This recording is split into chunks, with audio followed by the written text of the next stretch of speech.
every single physical human turned against themselves as a way to survive in this world.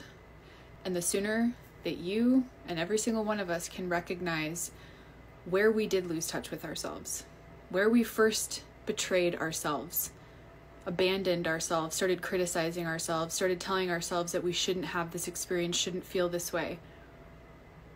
That's the first place that everybody should start. When did you first turn against yourself?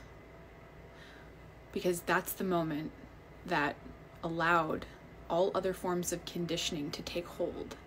All other coping strategies, which is all born out of avoidance. All of that came out of the separation of you from you. And what we've got to get is that the deeper that happens, the more separated that we get from ourselves. We're operating out of cause and effect. And when we're operating out of cause and effect, we become like an automaton. Zeros and ones, black and white.